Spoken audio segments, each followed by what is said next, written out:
Hi అండి. Welcome to our channel. ఈరోజు మన వీడియోలో పాకం కజ్జికాయల్ని చూపిస్తున్నానండి.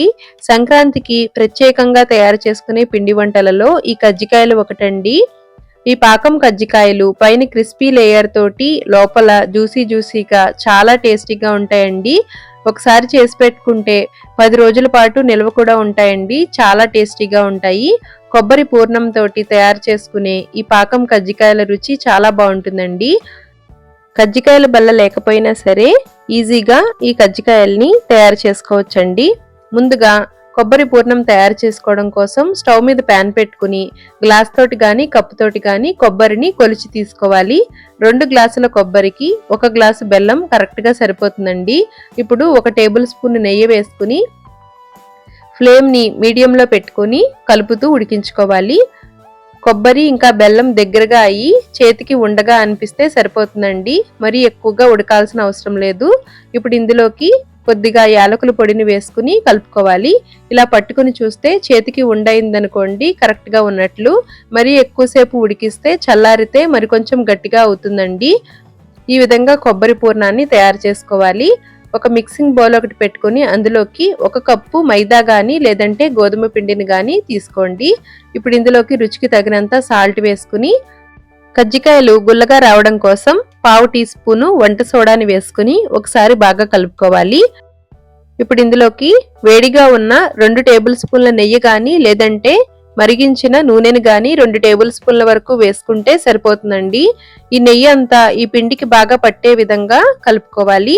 నెయ్యి వేయడం వలన గుల్లగా చాలా టేస్టీగా ఉంటాయండి. ఇప్పుడు పిండిని ఈ విధంగా పట్టుకుని చూస్తే ఇలా ఉండలాగా అవ్వాలండి. ఒకవేళ ఉండలాగా అవ్వకపోతే మరికొంచెం నెయ్యిని వేడిగా వేసుకుని కలుపుకోవచ్చండి. ఇప్పుడు కొద్దిగా నార్మల్ వాటర్ని వేసుకుని కలుపుకోవాలి. పిండిని కలిపేటప్పుడు వేడి నీళ్ళు అవసరం లేదండి. చల్లటి వాటర్ని కొద్దిగా వేసుకుంటూ కలుపుకోవాలి. ఈ పిండి మరీ సాఫ్ట్గా కలుపుకోకూడదండి. కజ్జికాయలకి కొద్దిగా గట్టిగానే కలుపుకోవాలి. నీళ్లు ఎక్కువ పట్టవండి, చూసి వేసుకోవాలి. ఈ విధంగా పిండిని 1 నిమిషం పాటు బాగా కలిసేలాగా కలుపుకోవాలి. ఇలా కలుపుకున్న పిండిని తడి క్లాత్ కప్పుకునైనా లేదంటే మూత పెట్టుకునైనా ఒక 10 నిమిషాల సేపు నానబెట్టుకోవాలి. మరీ ఎక్కువసేపు అవసరం లేదండి. ఒక 10 నిమిషాలు అయితే సరిపోతుంది. ఇప్పుడు పాకం తయారు చేయడం కోసం స్టవ్ మీద ప్యాన్ పెట్టుకుని మనం ఏ కప్పు తోటి అయితే పిండి కొలుచుకున్నామో అదే కప్పు తోటి 1 కప్పు పంచదారని తీసుకోవాలి. 1 కప్పు పంచదారకి 1 కప్పు నీళ్లు వేసుకుని యాలకుల పొడిని వేసుకుని కలుపుకోవాలి. పంచదార అంతా కరిగి చేతికి జిగురుగా వస్తే సరిపోతుందండి. ఎటువంటి తీగపాకం ముద్రపాకం ఏమీ అవసరం లేదు. ఇలా పంచదార అంతా బాగా కరిగి 1-2 నిమిషాలు ఉడికితే సరిపోతుందండి. ఈ విధంగా ఉంటే చేతికి జిగురుగా అనిపిస్తుంది. ఇప్పుడు స్టవ్ ఆఫ్ చేసుకుని మూత పెట్టుకోవాలి. పాకాన్ని మరీ ఎక్కువగా రానిచ్చినట్లయితే పాకాన్ని కజ్జికాయలు త్వరగా పీల్చుకుని మెత్తగా అయిపోతాయండి, క్రంచీగా ఉండవు. మూత పెట్టుకుని పక్కన పెట్టుకోవాలి. ఇప్పుడు ఇలా కలుపుకున్న పిండిని మరొకసారి కలుపుకోవాలి. ఇక్కడ నేను మైదా పిండిని తీసుకున్నానండి. మీరు మైదా ప్లేస్లో గోధుమ పిండిని కూడా తీసుకోవచ్చు. ఈ పిండిని 2 భాగాల కింద చేసి ఒక భాగాన్ని బౌల్లోనే ఉంచి మూత పెట్టుకోవాలి. డ్రైగా అయిపోకుండా ఉంటుంది. ఇప్పుడు పొడిపిండి జల్లుకుంటూ పెద్ద సైజు చపాతీలాగా ఒత్తుకోవాలి. మరీ పలుచగాను మరీ మందంగాను కాకుండా సమానంగా అప్పడాల కర్రతోటి చపాతీలాగా ఒత్తుకోవాలండి. పలుచగా ఒత్తుకున్నట్లయితే కరకరలాడుతూ వచ్చేస్తాయండి. అలా కాకుండా మందంగా ఒత్తుకుంటే సరిగ్గా వేగదు. ఈ విధంగా మధ్యస్థంగా చపాతీని ఒత్తుకోవాలి. ఇప్పుడు ఒక రౌండ్ మూతను ఒకటి తీసుకుని ఈ విధంగా చిన్న పూరీల్లాగా తయారు చేసుకోవాలండి. కజ్జికాయల బల్ల లేనప్పుడు ఈ విధంగా తయారు చేసుకోవచ్చండి. అన్ని పూరీలని ఒకేసారి తయారు చేసుకోవచ్చండి. లేదంటే ఒక్కొక్కటిగా ఆయిల్లో ఫ్రై చేస్తూ తయారు చేసుకోవచ్చండి. ఇప్పుడు ఇలా అన్నింటినీ రెడీ చేసుకున్న తర్వాత ఒక ప్లేట్లోకి తీసుకుని పొడి క్లాత్ కప్పుకుంటే డ్రైగా అయిపోకుండా ఉంటాయండి. ఈ విధంగా అన్నింటినీ సమాన సైజులో ఒత్తుకుంటే మనకి కజ్జికాయలన్నీ సమానంగా వస్తాయండి. ఇప్పుడు మనం రెడీ చేసి పెట్టుకున్న కొబ్బరి పూర్ణాన్ని చిన్న ఉండలుగా తయారు చేసుకోవాలి. ఇప్పుడు కజ్జికాయలని తయారు చేసుకోవడం కోసం రెడీ చేసి పెట్టుకున్న పూరీలని ఒక్కొక్కటిగా తీసుకుని చుట్టూ కొంచెం వాటర్ని రాసుకోవాలి. మనం రెడీ చేసి పెట్టుకున్న కొబ్బరిని ఈ విధంగా వీడియోలో చూపించినట్లుగా స్టఫ్ చేసుకుని పూరీని మధ్యకి ఫోల్డ్ చేసుకోవాలి.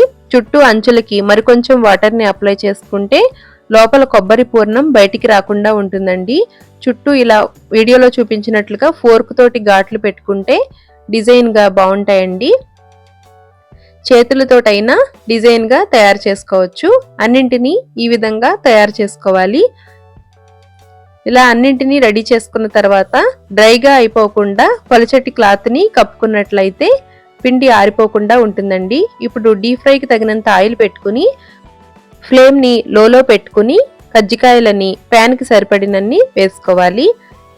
ఈ కజ్జికాయలకి నూనె అస్సలు వేడవకూడదండి. ఫ్లేమ్ని లోలో పెట్టుకుని ఫ్రై చేసుకుంటే చాలా టేస్టీగా కరకరలాడుతూ వస్తాయండి. ఈ విధంగా ఆయిల్ వేడైన తర్వాత వాటిలంతటవే పైకి వస్తాయండి. అప్పుడు రెండో వెంపుకి తిప్పి మంచి రంగు వచ్చే వరకు ఫ్రై చేసుకోవాలి. ఈ విధంగా ప్రతిసారి లోలో పెట్టుకుని ఫ్రై చేసుకుంటే కజ్జికాయల పైన బుడగలు లేకుండా సమానంగా వేగుతాయండి. అన్నింటినీ ఇదే విధంగా ఫ్రై చేసుకోవాలి. రెండవసారి వేసినప్పుడు ఆయిల్ బాగా వేడై ఉంటుంది కదండి, అప్పుడు స్టవ్ ఆఫ్ చేసుకుని కజ్జికాయల్ని వేసుకోవాలి. అవి కొద్దిగా పైకి వచ్చిన తర్వాత ఫ్లేమ్ని లోలో పెట్టుకుని ఫ్రై చేసుకుంటే సమానంగా వేగుతాయండి. అన్నింటినీ ఈ విధంగా ఫ్రై చేసుకోవాలి. ఇలా అన్నింటినీ రెడీ చేసుకున్న తర్వాత పాకంలో వేసుకోవాలి. పాకం కూడా వేడిగా ఉండాలండి. చల్లగా ఉన్న పాకంలో కజ్జికాయల్ని వేసినట్లయితే పాకాన్ని అస్సలు కజ్జికాయలు పీల్చవండి. పాకం చల్లారినట్లయితే పాకాన్ని వేడి చేసుకుని అప్పుడు కజ్జికాయలు వేసుకోండి. ఈ విధంగా పాకంలో వేసిన తర్వాత 1 నిమిషం ఉంచి అటు ఇటు తిప్పి ఆ తర్వాత తీసేసుకోవాలి. ఎక్కువసేపు పాకంలో ఉంచకూడదండి, బాగా నానినట్టుగా అయిపోతాయి. ఈ విధంగా 1 నిమిషం ఉన్న తర్వాత సర్వ్ చేసుకుంటే చాలా టేస్టీగా ఉంటాయండి. ఇవి 10 రోజుల పైనే నిల్వ కూడా ఉంటాయి. చాలా బాగుంటాయి. పైన క్రిస్పీ లేయర్ తోటి లోపల జ్యూసీగా చాలా బాగుంటాయి. డెఫినెట్గా ఇలా ఒకసారి ట్రై చేయండి. ట్రై చేసి ఎలా వచ్చిందో కామెంట్ చేయండి. వీడియో నచ్చితే లైక్ చేసి మీ ఫ్రెండ్స్ అండ్ ఫ్యామిలీ మెంబర్స్కి షేర్ చేయండి. మన ఛానల్లో ఉండే వీడియోస్ని ఒకసారి చూసి వీడియోస్ మీకు నచ్చితే ఛానల్ని సబ్స్క్రైబ్ చేసుకోవడం మర్చిపోకండి. మన ఛానల్లో సంక్రాంతి పిండి వంటల రెసిపీస్ ప్లేలిస్ట్ ఉందండి.